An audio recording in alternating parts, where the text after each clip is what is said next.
Welcome back to the Lars Larson Show. We call this First Amendment Friday. It means every subject under the sun on Fridays is fair game. And, of course, naysayers always go to the head of the line on this program, even if they disagree with me, especially if they disagree with me. Your calls are welcome at 866-HEY-LARS. That's 866-439-5277. Emails go to talk@larslarson.com. Well, Abraham Lincoln did warn America about not tending toward mob rule, but it does seem that we could be headed in exactly that direction. Jarrett Stepman, who joins me now, who's a columnist at the Daily Signal and the author of The War on History, The Conspiracy to Rewrite America's Past. Jarrett, welcome back to the program.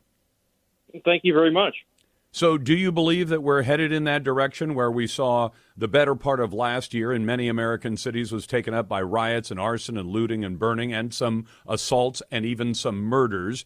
And now we've seen a small mob of people who decided to go inside the U.S. Capitol building. Some broke in, some were allowed in, and some did damage and others did not. Are we headed toward mob rule where Americans believe? A caller of mine just a moment ago was saying, well, the only way we can get anything done is by going out and breaking and burning or breaking into places or causing the same kind of scene that Antifa and BLM are infamous for. I don't agree with that, but is that where we're headed historically at this point?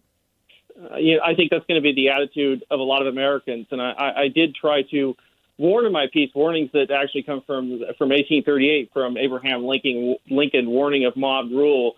Once you have mob rule, once you have the idea and citizens believe that the way you get things done, the way you get your voice heard is simply by committing acts of violence, destroying property, breaking things, hurting people, it starts to make the law-abiding citizens, those who uphold the law, those who ultimately are necessary to preserve the peace and property of all those around them, those people start to lose confidence in the government to protect the sacred rights. I mean, people were talking yesterday about how this sacred institution, how the Capitol building was invaded. But, you know, over the summer, the sacred rights of American citizens were violated, sometimes wantonly, by mobs, by those who wish to do violence, many of whom were made excuses for by many in the media, by legislators, by governors and leaders. When people start to see that, and they think that, hey, the only way I can get my voice heard is by violence, you're going to get that. So what happened yesterday, which was very, very bad, which I think is quite condemnable, it's no surprise. I mean, what did they expect was going to happen? Did they expect that the violence was going to only be on one side if it was just let to continue on like it was? I think that's ridiculous. No, I agree with you there. I had to respectfully disagree with the previous caller, but he made the point, and if I were forced to, I could make the argument that if there are people in every American state and city who say, I have a legitimate grievance. Now, Black Lives Matter claims it has a legitimate grievance. I've looked hard at what they claim. I don't think it's backed up by the facts, you know, that a mass number of black Americans are shot for no reason by police, et cetera. We've debunked that factually on this show. But like it or not, they said this is our grievance. And then they got a lot of cities to actually take up their grievance and even make major changes to police departments and public laws and everything else as a result of their approach to it. So, I mean, I reject the notion that America should be run by mob rule. But I'll tell you what, Jarrett, I'm hard-pressed to make the argument that it hasn't been effective, at least for a couple of groups.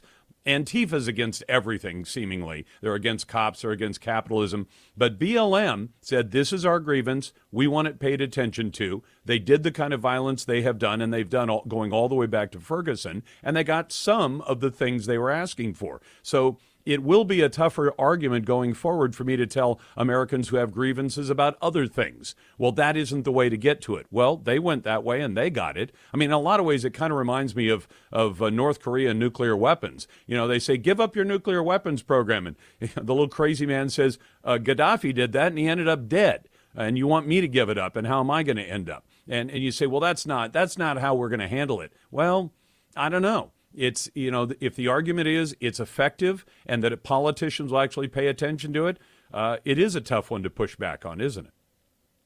It very much is. I mean, when the message was, if you hold a riot and you break things and you're allowed to do that, you're going to have a street name for you, for your group in front of Washington, in front of the White House. You're going to have every corporate entity in America praise you and say that essentially this is good, that we should celebrate this.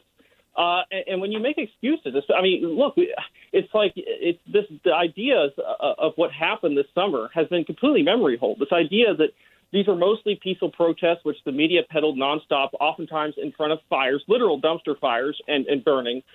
These things have all been memory hold now, which is, the idea that even calling a mob was deemed racist just 6 months ago. Now you have headlines everywhere saying mob. It gives people the idea that there are essentially two systems of justice, a complete double standard.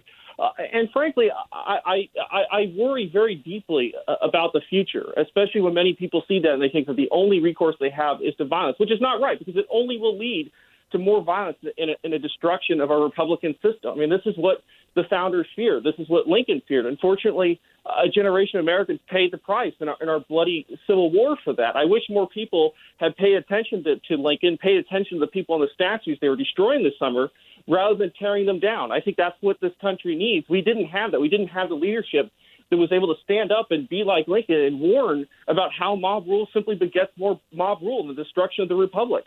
Well, and in fact, Jarrett, I'd go to the step of saying I kind of compared this to one of my first jobs where one of my bosses said, look, the minute you take care of a customer, but the minute he curses at you, the minute he threatens you, you are free to hang up on him or tell him to leave, because that's the end of it. And I wish politicians had followed that same thing. We're going to listen to your concerns. We will maybe even make changes. But the minute you go to violence, then you are off the agenda and you're not back on it until you come back into being. But you're right. Major politicians, governors, mayors, county commissions, and the rest all said, oh, they're rioting in the streets, a few thousand.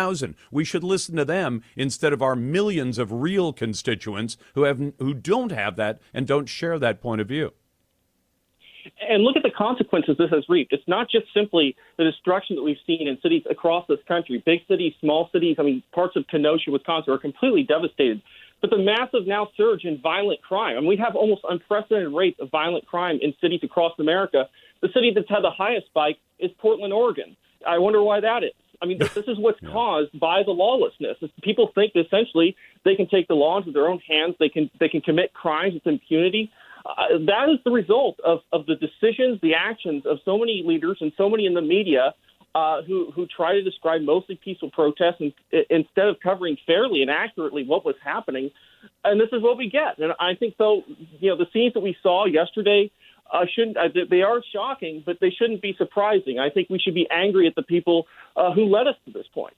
I agree. Jarrett Stepman is a columnist at the Daily Signal. By the way, Jarrett, my regular studios are 2 blocks from that ground zero in Portland, Oregon. And by the way, the homicide rate is up 250% in just the last couple of years, I think largely because of the very things you've outlined. He's the author of The War on History, Jarrett Stepman at Daily Signal. Jarrett, thank you very much. It's First Amendment Friday, and you're listening to The Lars Larson Show.